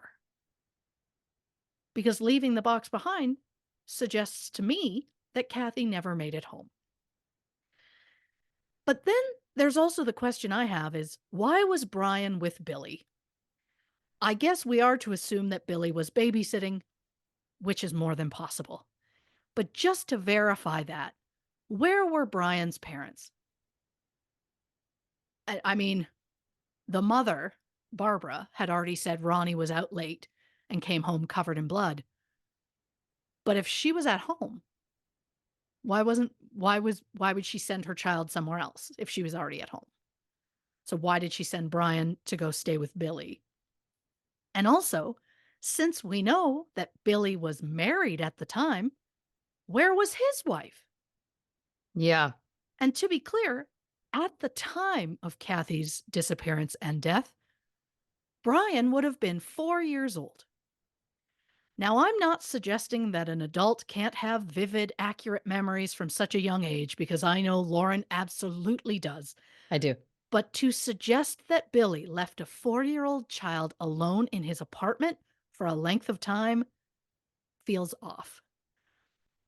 And this would have happened sometime after 8 p.m. in November. So it would have been fairly dark. Why would you take a 4-year-old out that late at night? And since it was that dark, why would you need someone to distract the child while dumping a body? It's dark out. Tell him to stay in the car. Shooting a gun at a trash pile in the woods in the dark to distract a child feels impossible? Maybe not impossible, but feels there's just too many things that I'm like, that doesn't make a lot of sense. Why take the child with you to dump the body? If you're going to stop somewhere to pick up Bobby for the sake of distracting the child, why not just drop the child off with Bobby? If you're going to stop somewhere on the way to the dump site. Yeah. Again, I am not accusing anyone of lying. I'm just saying the story doesn't add up, mainly because what was Billy's motive? Billy worked as an auditor, so he was likely making good money, so that probably takes robbery off the list. And if Billy was gay, as Barbara had suggested, then I think that takes sexual assault probably off the list. So what would Billy have against Kathy? Why would he have even left his apartment that night to go see her when his 4-year-old nephew was in his care? None of it really makes sense to me. Again, I'm not saying he doesn't have memories of something occurring. It could be there was something, and then it also is parts of a dream. Like, it could be so many things. I don't know. But the documentary very heavily implied, or at least suggested, that Billy was a suspect. Right. I don't personally buy it. I also kind of don't buy Edgar Davidson as a suspect, especially if the only thing that possibly links him is that necklace that we aren't even sure was ever in Kathy's possession.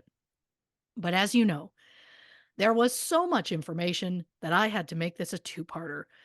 So while I said there are 4 suspects, we did 2 today. We're going to have 2 more that I talk about on the next episode. And as a teaser, Bud Romer, a detective that I mentioned earlier in the show, spent 23 years as a Baltimore County police officer. During those 23 years, Bud solved more than 150 murders before retiring in 1975. Kathy's case is the one that haunted him long after his career came to an end. When Bud discussed the small hole that was on the back of Kathy's skull, he suggested it could have been maybe a hammer or a tire iron. He also said, quote, or maybe it was a priest's ring, one of those heavy gold rings a lot of Catholic priests wear. A priest's ring would make a hole like that if he hit her hard enough. While Kathy was a nun, it seems almost shocking to mention that a priest could ever be involved in Kathy's murder. But Bud added, quote, the more you look at the Sesnick murder case, the more it looks like somebody was trying to cover something up. There was something wrong at that Catholic high school where Sister Kathy taught. There was something going on at that school, and it all came to a head. And when it did, Sister Kathy wound up on the garbage dump with her skull caved in. Reporting for the first part of this episode, I'm Christy Oxborrow. Wowzer. What a teaser. Well, listen, let's take one more break, hit the can, grab another drink, and we'll be back with my initial thoughts on The Keepers Part 1 on this episode of True Crime and Cocktails. All right, clap 3 on 3. 1, 2, 3. Welcome back to this episode of True Crime and Cocktails. We're, of course, discussing The Keepers Part 1. Now, listen, I obviously can't get into my full theories until we get to the end of Part 2, so you're going to have to stay tuned for that. But listen, of course, I have thoughts and theories. It's what I do. First of all, I just wrote down nun cheerleading coach. I'd watch that sitcom. Yes. Adorable. Oh my gosh, yes. Why do I feel like it should be played by Kristen Chenoweth? Oh, well, she's got the face of a nun. I'll say And that. the face of an angel. Yeah. You'll love this. First question, and they may have said this, they may not have, and honestly, does it matter? Probably not. What time did the mall close? They didn't say, but They great didn't? call. They didn't. Because that to me is part of this. You're gonna Sure. love hey, roll with me for a second. Always. If I remember anything about being a kid who spent a lot of time at the Quinny Mall, shout out Belleville. Yeah. It was one of those things where it was like, we'd have to get to the mall by 6:30 to have 2.5 hours before it closed. If you got there by 7, it didn't feel like enough time. I just remember this Okay. very vividly about my childhood. Why does that matter? I'll tell you why.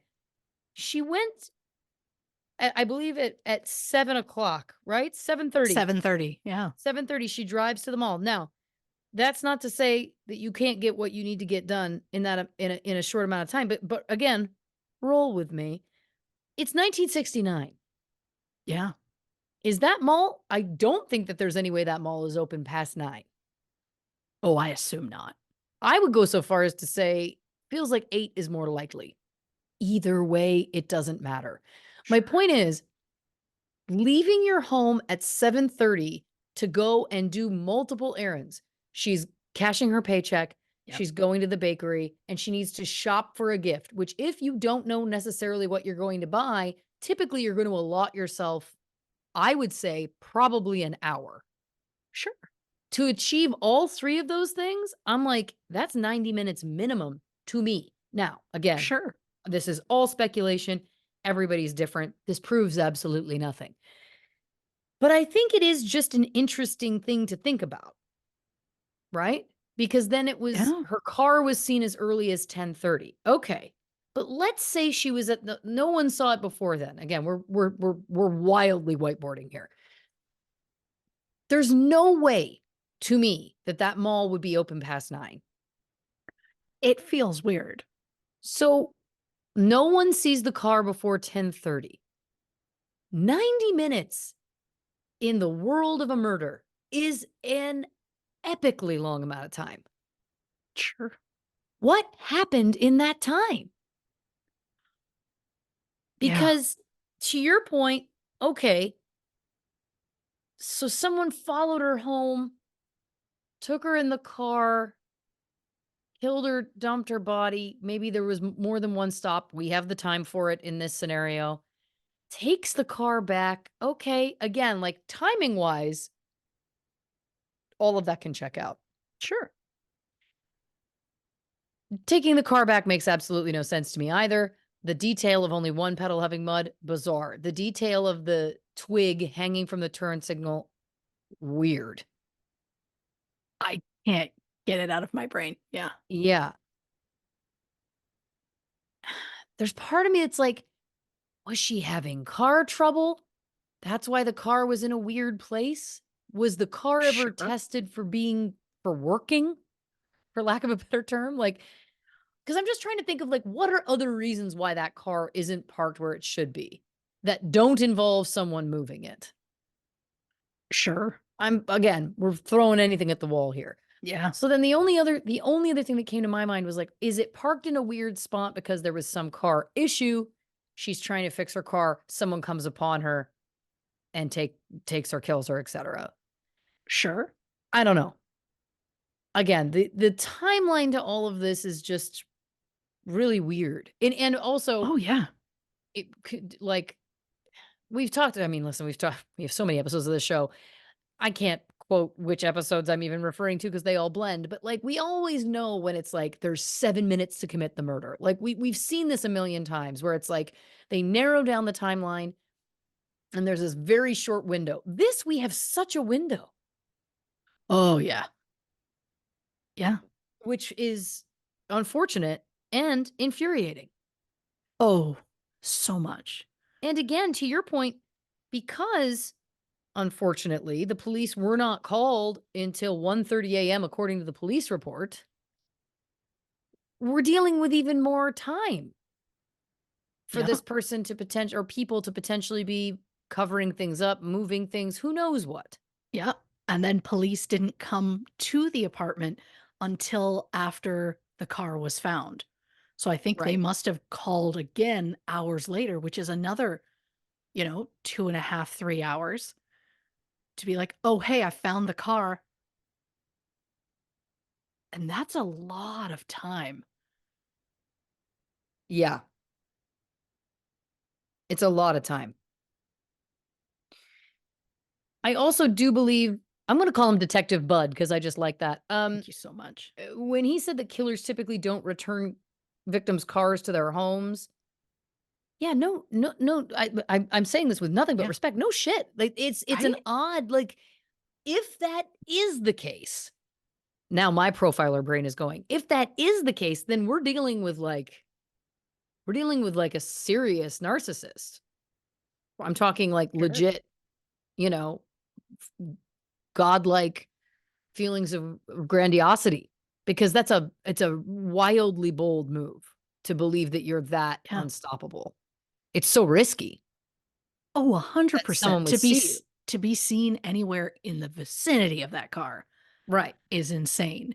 But it's also, if you wanted to just screw with people and not know where she was taken from, why didn't you put the car in the parking lot? Yeah.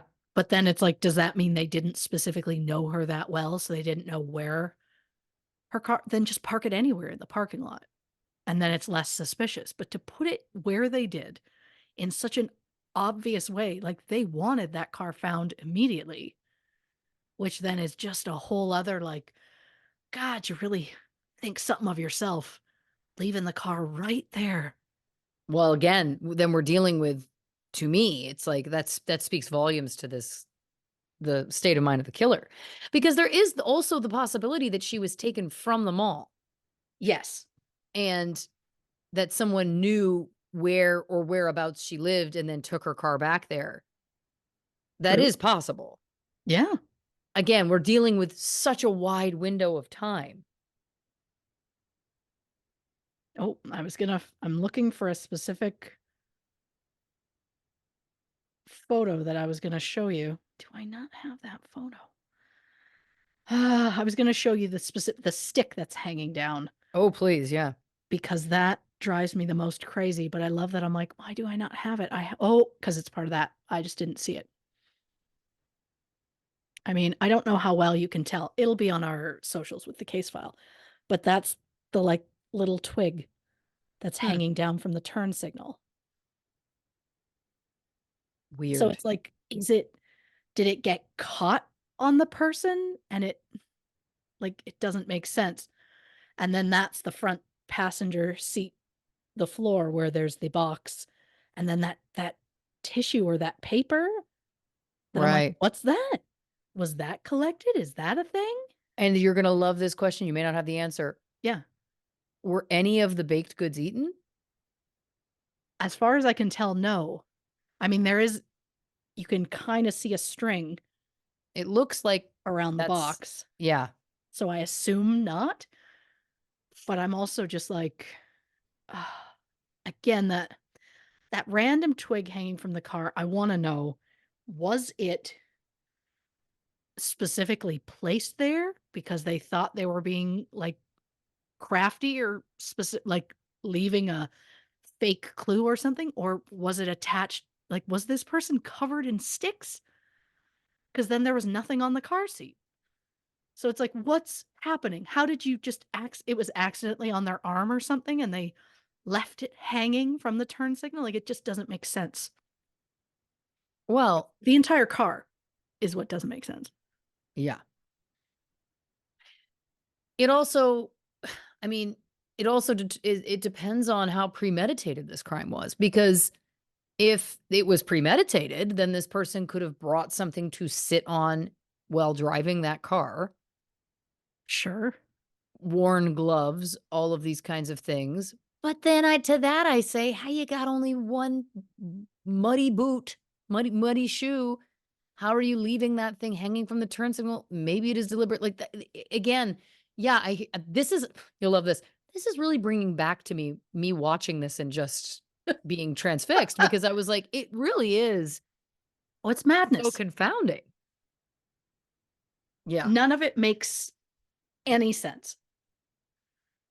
And I do remember the necklace really being hammered in the documentary. I remember that Yes. now. That was really like a big point. Um, I think because it was really the only thing they felt that they had that they believed was solid that connected Edgar to the crime in any way. Because they want to the- show like these are all the people it could have been, and they really want to show their point of why it could have been those people. And of course. I think that's all they had for him. You're gonna love this. To me, whether or not that's a part of it, the one thing that bumps me, I can't wait. what are the odds that Edgar and this Ronnie character would both come home to separate homes on the same night covered in blood saying, I got into a fight? Yeah. What are the chances of that? And that Yeah. both of them exhibit very peculiar, suspicious behavior in regards to Kathy specifically, or again, if it's not suspicious enough to be covered in blood. You know what I mean? Oh, 100%. I, I'm not necessarily suggesting that they were in on it together. I'm not suggesting that it means anything. To me, it just feels impossible not to note. Because then I just wrote down, was this something happening at that time in the area? Are men traditionally just going out, getting into fights, coming home covered in blood? Is that typical?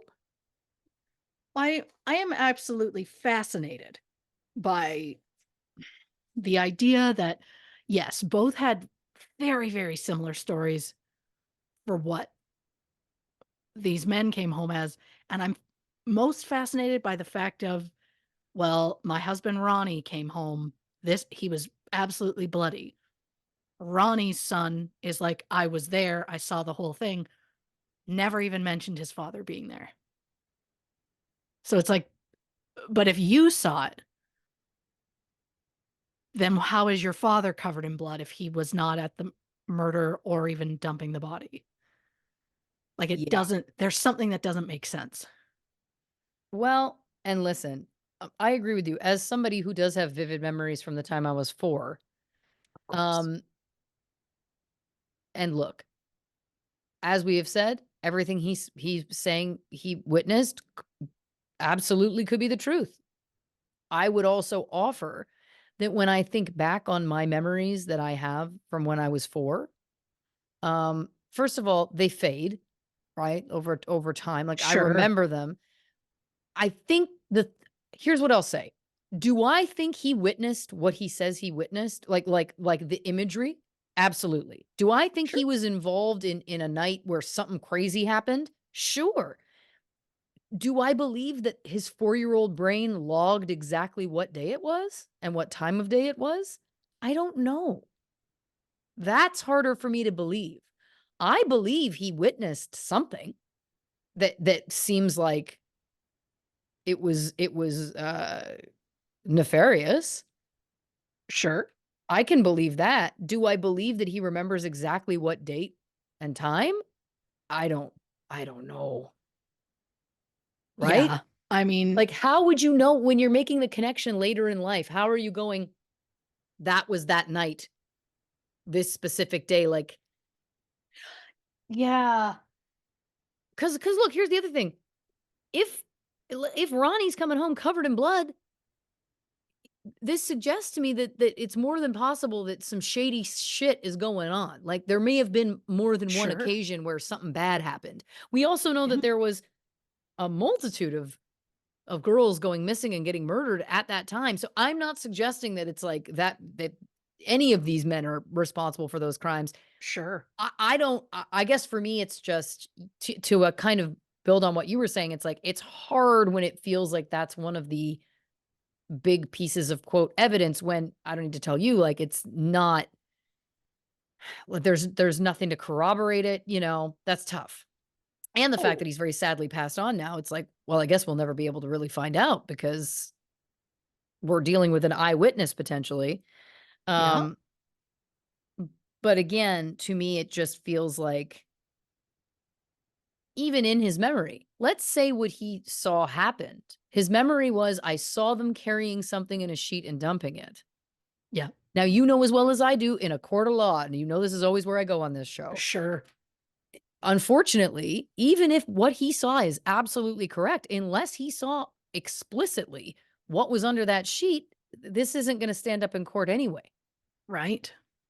So, in terms of us trying to get to the bottom of it, trying to actually find the truth,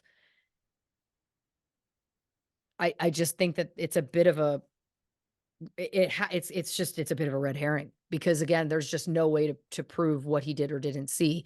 And this is me Yeah. saying, let's say that he absolutely saw exactly what he felt like he said. There's no way to Oh, prove yeah. who or what was under that sheet.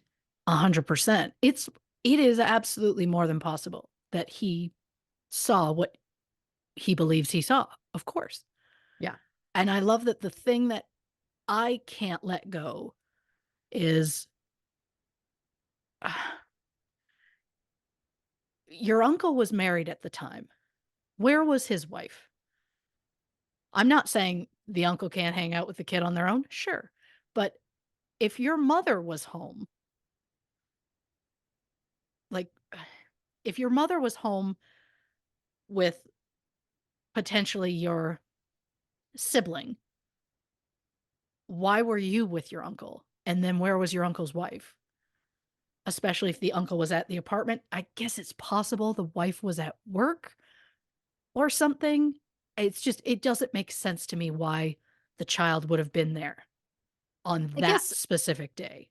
well, I guess that's the other question that I have. And I know I'm assuming also that Barbara is dead at this point. I don't know. They didn't Maybe not. say. It's Well, I possible shouldn't she's assume not. then. Well, then here's what I would offer. What does Sure. she have to say to corroborate Brian's story? Where's that Sure. interview? I don't think they ever asked her. Well, see, this is They never showed anything where she was talking about Brian. Um, it was only ever talking about, it was Barbara was interviewed talking about her and seeing Ronnie and how Kathy's death allegedly affected Billy. right, And then Barbara's daughter, whose name is blanking, from my brain, was interviewed about Brian, right, but they never showed anything that was specifically Barbara talking about Brian's thoughts on it. right. And I would like to have a few Because questions there. obviously, if what Barbara is saying is true, that Ronnie came home that night covered in blood, that Yep. night stuck with her. And she was an adult at the time who she would Yes. remember I mean, I would probably remember that if if my boyfriend came home one night covered in blood, I'd Yeah. probably log and take a note of what day it is. Uh, you know, Yeah. Yeah. I might also make other choices like questioning my own safety at that point. But listen, Sure. I'm not judging. I'm just saying that stands out. Yes.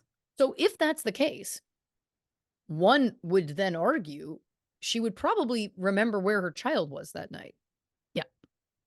So to me, that's an easy now again, it may not be now. We don't know again what her situation is currently, but at some point in this, that would have been the next question I would have. Who can corroborate Brian's story? Who's still alive? Who can corroborate it? Who can has any sort of because in that image, him coming home covered in blood, was he bringing his child home with him at the time? Great call. Now, I can understand her leaving that out when giving an interview, potentially not wanting to admit that her child had been Sure. implicated or whatever. My point simply is that if your husband comes home with your child and he is covered in blood because he got into a fight, Sure. there's going to be another layer to that one Oh, would yeah. assume to that Yeah. conversation. The only thing I can think of, um, that in any way in the whole thing that mentions Barbara and her son in the same thing was, the interview with Brian was done over the phone, and obviously he passed before the documentary, so, all we have is the audio, so I guess it's a good thing the, interviewer did, record it, but it was somebody, I believe he referred to himself as an armchair detective, and he said in the call that Brian's mother gave him Brian's number and said that she said that you should be someone I should talk to about this. But other than that, like Barbara never said like, "Oh, well, here's the case of that." Like Interesting. she never connected it herself in the or at least not in the because I know they probably interviewed her for a very long time and only showed so much of it in the show. Yeah. So I'm Well, sure some listen. of it got cut out, but Right. Well, listen. One last thought, yeah. because we're saying what's the motive, Yeah, and you and I, we like to write a story. we do. So this is a complete speculation, whiteboarding. There is absolutely, I'm not saying this happened whatsoever. I am merely saying, when you ask me, what motive could there be for Billy to murder Kathy? Sure, The only thing that came to mind, other than who knows, they were potentially neighbors and maybe there was a misunderstanding or argument. I'm saying like what's a tangible possibility other than the sure. basic like, you know, accident, all these things. Is it possible if Billy was gay or people were accusing him of being gay, family members, etc. Is it possible that either Billy's wife went to Kathy because she was a neighbor and she knew she was a nun and she was like, "I'm concerned my husband is gay. You're a woman of the cloth. Can you counsel us?" I am not in any way suggesting that this was appropriate. And I'm not even saying it happened. I'm just trying to again Of think of course. pie in the sky. As we know, 1969, potentially not well received. We know that unfortunately there's lots of bullshit pray away the gay programs that have existed and some still do. I've watched a documentary on that also. Chilling. Oh god, I Um, bet. and heartbreaking. But you know what I'm saying? Like, is it possible that there was something going on in that way? And if Brian's what he's saying is true, again, I'm stretching here, but Billy had gone over there to talk to Kathy, either to have some sort of one-on-one or for him to say, "I'm not interested. Leave me alone." Things escalate, Oh, something sure. happens. Sure. That's the only, and again, we're speculating on speculations here, but it's the only thing that I could think of as a motive. In terms Sure. of Edgar and a motive, I think it would have to be a crime of opportunity and that he's like a serial killer. Like I don't see any obvious connection there. Yeah. Unless it's just assuming he is the guy that they claim of, would lure girls from high schools, Yeah, it's possible that Kathy caught him. that's possible. She saw what was happening one day, driving past or whatever, and she, like, called out to him like, "Hey, don't." And he, clocks her, sees her drop like, very close to the school because she lived, like, right beside a junior high school, Well, she was also beloved by her students. Is it you know? possible? I'm not sure if she taught at that specific school. She She didn't. did not. Um, but listen, if he's luring around one, he could be luring around another. Oh, People yeah. talk. Is it possible some young gals confided in her at her school and said, "This is what's going on"? She was like, "I live near that other school. I'll keep an eye out." Like that is also possible. It's possible. Again, we're looking for anything here because next week we'll get through the rest of Oh. the suspects and then we're really gonna unleash. Oh, yeah. Because next week are the ones that I wanna scream about forever. I will definitely get mad at Amanda. in that one. I cannot wait. Well, listen, until then, dear listeners, we thank you for coming on this journey with us, The Keepers Part 1. Again, stay tuned next week for The Keepers Part 2. We thank you so much for joining us. If you haven't already, give us a follow on the socials on Instagram, Facebook, and YouTube at True Crime and Cocktails, on Twitter at Not Detectives. If you'd like some bonus content, young Christy was talking about some of the content she made over there in our last call bonus episodes. Check out patreon.com/True Crime and Cocktails for more information about that. And of course, the only place for official True Crime and Cocktails merch is truecrewmerch.com. So check that out as well if you're interested. We've already been teasing it a million times over. I would ask you what the episode is next week. The people know. And if they don't know by now, we've got bigger problems. Yeah. Um, Great call. so on that note, Christy, would you like to say goodnight to the people? Good night, Morgan Frost. Oh, good night, Billy Ray Cyrus? It's the only callback I could think of.